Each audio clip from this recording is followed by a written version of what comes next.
अपना जब सुख विरेचन द्रव्यों में त्रिविध बहुत बढ़िया, तो रेचन का भी काम करेगा Mahesh Dubey ji sir. How to get हरिद्राखंड, ऑनलाइन भी बहुत सारे मिल जाते हैं, बहुत सारी ब्रांड के हैं। अब वहाँ पर सोचना पड़ेगा किस ब्रांड का अच्छा होता है, लेकिन मिल जाता है। और पिछली बार के सेशन में मैंने ये भी बताया था कि आप बना कैसे सकते हो बड़े आराम से, तो इसीलिए बताती भी हूँ।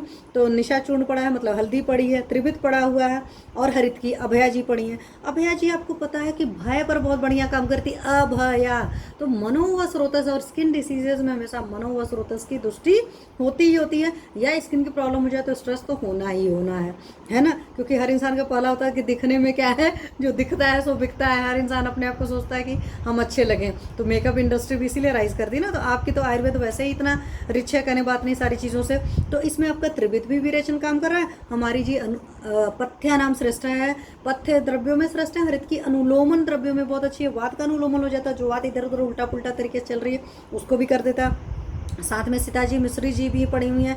तो निशा, त्रिविध और हरित की दोनों तीनों 4-4 पल पड़े हैं। उसके अलावा हमारे सीताजी एक प्रस्थ पड़ी हैं, श्लोक में अगर आप देख लेंगे, ठीक है। सार्ध प्रस्थम, आधा प्रस्थ पड़ा, सॉरी। फिर दारू हल्दी है इसमें, फिर ये सारी चीज़ें जो द्रव्य हैं बात के, वो सब इक्वल इक्वल अमाउंट पड़ा है। तो दारू हल्दी भी पड़ी हुई है, वो भी बहुत बढ़िया काम करती है। नागर मोथा जी हमारे दीपन पाचन होते हैं, बहुत बढ़िया काम करते हैं। अजवाइन इटसेल्फ पचा है, वो भी दीपन पाचन करती है। और एवानी 2 है, मतलब अजवाइन और अजमोदा दोनों ही पड़ा है, तो दीपन पाचन में भी काम करती है। और अंगमद प्रश्न में बॉडी एक वगैरह में बढ़िया काम करती है। उष्ण वीर्य होती है, तो पीरियड्स वगैरह में होता है ना, फ्लो वगैरह नहीं हो रहा, तो वहाँ हम देते हैं। बॉडी के हो रहा, कुछ नहीं समझ में आ रहा है, कमर दर्द करे, ये कर रहा, वो कर रहा, बड़े आराम से लीजिए। और जब पित्तस बहुत बड़ी संप्राप्ति रहती है तो वहाँ अवॉइड करते हैं, अदरवाइज तो देते हैं, कोई प्रॉब्लम नहीं होती। और सब्जी में तेल मसाले डालकर खाते हुए नहीं खाया जाता है, इतनी से अजवाइन लोग खाते हुए कहते हैं नहीं, उष्णता क्रिएट कर देगी। मात्रा का अधिकार है, हमारे आयुर्वेद की एक बहुत बड़ी चीज़ है ना, व्याधि आतुर बलापेक्ष नहीं। तो व्याधि का बल कैसा है, मतलब डिसीज की क्या कंडीशन है, आपका आतुर का मतलब रोगी का क्या बल है। व्याधि आतुर बलापेक्ष नहीं, जब दोनों के बल को डिसाइड करके देंगे तब तो मतलब परेशानी होने की जरूरत ही नहीं है। फिर साथ में चित्रक जी पड़े हैं हमारे भैया, दीपन पाचन द्रव्यों में एकदम चित्रक जी श्रेष्ठ हैं। बहुत सारा बढ़िया चरक सूत्र 25 में बढ़िया श्लोक है, ठीक है। फिर उसके कुटकी जी पढ़े, अगेन रेचन का काम करेंगे। तो त्रिविध जी भी पढ़ी हैं, अभया जी भी पढ़ी हैं, और कुटकी जी भी पढ़ी हैं, तीनों रेचन का काम करती हैं। साथ में जीरा पड़ा है, वो भी दीपन का द्रव्य है। पिपली जी हमारी अनुष्ण स्थित होती है, लेकिन अगेन हमारे दीपनी महाकषाय में चित्रक जी भी हैं, और आपके पिपली जी भी हैं, और साथ में अजमोदा जी भी है। 3 द्रव्य तो आपके त्रिविध मतलब दीपनी महाकषाय एक द्रव्य हो गया। साथ में सुंठी जी पड़ी है, श्रेष्ठ आमपाचक हैं, अगेन ये भी चरक जी ने दीपनी महाकषाय में डाला हुआ है, ठीक है। हालांकि स्तन शोधन में भी सुंठी जी पड़ी हुई हैं, लेकिन नॉर्मल भाई मेल के लिए थोड़ी स्तन शोधन की जरूरत है, तो फीमेल के लिए जरूरत है। तो वहाँ से अगर आप सोचो तो दीपनी महाकषाय द्रव्य मतलब आपके डाइजेस्टिव फायर को इंक्रीज करते हैं। और शास्त्र कहता है रोगा सर्वे अपि मंदोग्नो, सारी बीमारियाँ लो डाइजेस्टिव फायर की वजह से होती हैं। या आजकल के लोगों को बीमारियाँ ज़्यादा क्यों होती हैं, कि बगैर भूख के खाना खाते हैं, क्योंकि हमें दिल कर रहा है तो हम खा लेंगे, हमको भूख लगी हो ना लगी हो। स्नीजिंग के पेशेंट को सर, स्नीजिंग के पेशेंट को आप हरिद्राखंड भी दे सकते हैं, और बृहद हरिद्राखंड और बेटर है, क्योंकि अधिकतर स्नीजिंग के पेशेंट को जाकर देखिएगा ग्रहणी तुष्टि रहती है, और अधिकतर उनका ऐसा होता है, पहले तो दिनचर्या ठीक करिएगा, रात्रि जागरण होगा तो स्नीजिंग नहीं ठीक होगी।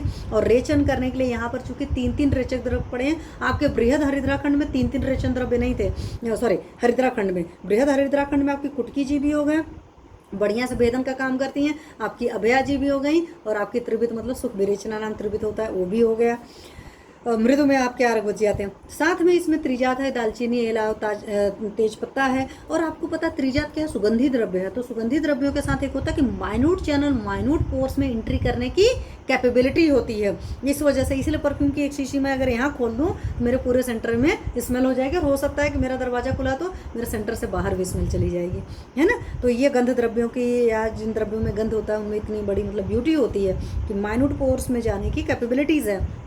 वाय बिडंग है, इसीलिए देखो यहाँ पर था कि कृमिहर की तरह काम करता है। तो हमारे कृमिहर द्रव्यों में बिडंग जी श्रेष्ठ होते हैं। गिलोय पड़ी है जो रस धातु पर बहुत बढ़िया काम करती है, इटसेल्फ वो भी रसायन है। तो हमारी गिलोय जी भी रसायन है, हमारी अभया जी भी मतलब हरितकी जी जो है वो भी रसायन है। तो इसमें 2 रसायन द्रव्य सीधे सीधे पड़ गया। कूट है, कूट भी बहुत बढ़िया इन सब सारी चीज़ों पर काम करता है। त्रिफला जी हैं, त्रिफला जी हमारे सबसे पहले ज्वरहर महाकषाय पर काम करती हैं, मतलब महाकषाय में है, चरक जी ने डाला हुआ है। और ज्वरहर महाकषाय के द्रव्य सारे कहाँ काम करते हैं, लीवर पर बहुत बढ़िया काम करते हैं। तो इसमें आपकी आमल की, हरित की, विविध के तीनों है। अब अगेन भी पड़ी हुई है, तो सुनो, आमल की जी भी रसायन है, और रसायन द्रव्य सबसे बढ़िया होते हैं, तो ज़्यादा सोचने की जरूरत नहीं। अगेन त्रिफला भी मृदु विरेचन द्रव्यों में आते हैं, आपको पता है एकदम क्रिस्टल क्लियर। फिर इसके बाद चब्बे जी है, अगेन दीपनी महाकषाय के द्रव्य हैं। तो अगर आप देखोगे दीपनी महाकषाय के द्रव्य में कौन से आए, अजमोदा आ गया, चित्रक आ गया 2, पिपली आ गई 3, शुंठी आ गया 4, चब्बे आ गया 5। तो 5 द्रव्य तो दीपनी महाकषाय के ही हैं। इसमें समझ लीजिए 10 द्रव्यों में जब चरक जी ने डाला है कि पिपली, पिपली मूल, चब्बे, चित्रक, नागर, श्रृंग नागर, फिर मरीच, अजमोदा, बलकास्थ, इंगु, निरास्ते और अम्लवेत से 10 द्रव्य हैं। उस 10 द्रव्य में से 5 द्रव्य हमारे एकदम क्रिस्टल क्लियर बृहद हरिद्राखंड में पड़े हैं। साथ में बृहद हरिद्राखंड की एक ब्यूटी क्या है, इसके अंदर 3 रेचक या 4 रेचक द्रव्य पड़े हैं। आपके पास त्रिविद पड़ा है, आपके पास अभया पड़ी है, आपके पास कुटकी पड़ी है, इटसेल्फ त्रिफला पूरा पड़ा है। अब आमिल की, हरित की, विविध की, आमिल की खुद इटसेल्फ थोड़ा सा माइल्ड रेचक होती है, बट अभया जी अच्छे से रेचक होती हैं।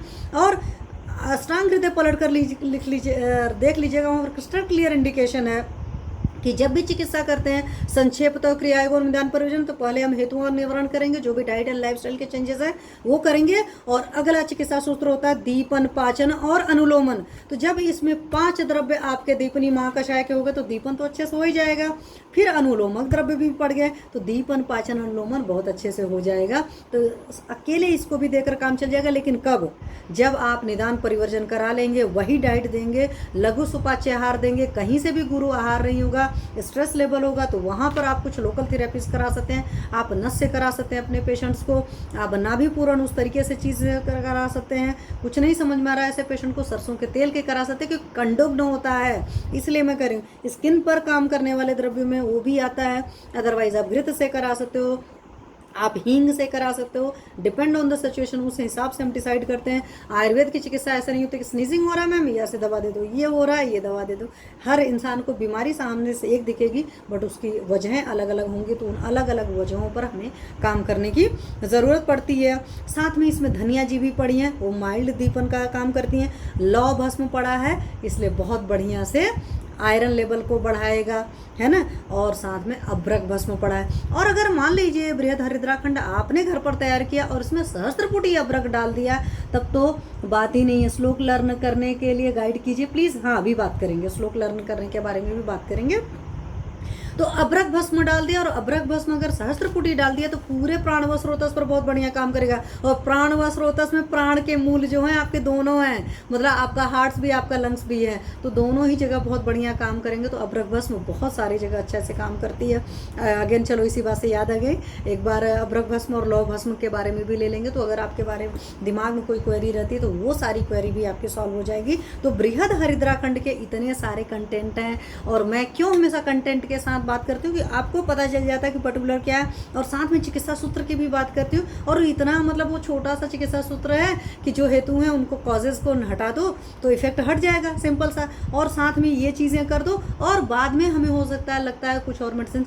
अब मान लो कोई ऐसा पेशेंट हो गया, अब इसमें रेशियो एक कम पड़े, क्योंकि ये सारी जो दारू हल्दी से लेकर के अभ्रक भस्म तक क्वांटिटी कम है। उसके बावजूद कोई ऐसा पेशेंट रहेगा ना जो कि नॉन वेजिटेरियन वगैरह होते हैं, तो नॉन वेजिटेरियन वगैरह पेशेंट्स को हमें देना पड़ता है